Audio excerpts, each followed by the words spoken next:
নমস্কার, আমার চ্যানেলে তোমাদের স্বাগত। আজ একটা ছোট্ট মোমেন্ট শেয়ার করতে এলাম।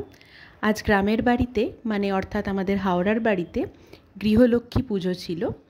সেখানে কি হয়েছে একটা ছোট্ট ভিডিওর মাধ্যমে তোমাদের সাথে শেয়ার করছি। সকাল থেকে দেখো এখানে সবাই ভোগের কাজে লেগে পড়েছিল। যেহেতু আমি ছিলাম না, আমাকে আমার ছোট্ট দেওর এগুলো সব ভিডিও করে পাঠিয়েছে, তাই যতটা পারছি তোমাদের সাথে শেয়ার করছি। এখানে দেখো তালের বড়া হচ্ছে, পায়েস হচ্ছে, এগুলো সব সকাল থেকেই মেজো কাকিমা আর আমার দিদি সোনা সমস্ত কিছু আয়োজন করেছিল। যতটা আমি শুনেছি, যেহেতু আমি ছিলাম না, তাই ওখানে কি হয়েছে আমি শুধুমাত্র শুনেই তোমাদের সাথে শেয়ার করছি। এখানে দেখো মামুনি সমস্ত কাজে এরা কিন্তু সবাই একসাথেই করেছিল। আজকে বৃহস্পতিবারের গৃহলক্ষ্মী পুজো, এটা প্রত্যেক বছরই হয় ভাদ্র মাসে।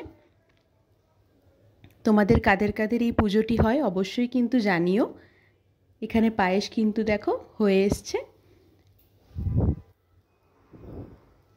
এখানে এবারে ভোগ সাজানোর কাজ চলছে।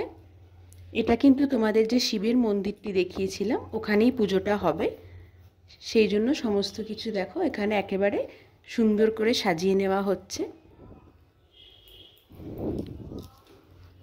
তোমাদের কাদের কাদের আমার ভিডিওটি ভালো লাগে অবশ্যই কিন্তু জানিও, আর লাইক শেয়ার সাবস্ক্রাইব করতে কিন্তু ভুলো না। অবশ্যই আমাদের পাশে থেকো। দেখো এখানে কিন্তু আয়োজন হয়ে গেছে। এইভাবেই কিন্তু এখানে এই পুজোটি হয়। আমিও এবারে প্রথম বছরই দেখছি এইভাবে সাজানো হয়। দেখো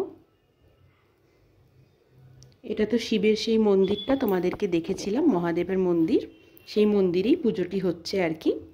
সকালবেলা হয়েছে, ব্রাহ্মণ এসে পুজো করছেন। তোমাদের যদি ভিডিওটি ভালো লাগে অবশ্যই জানিও। এরপরে আরও কিছু ভিডিও নিয়ে তোমাদের সাথে আসবো।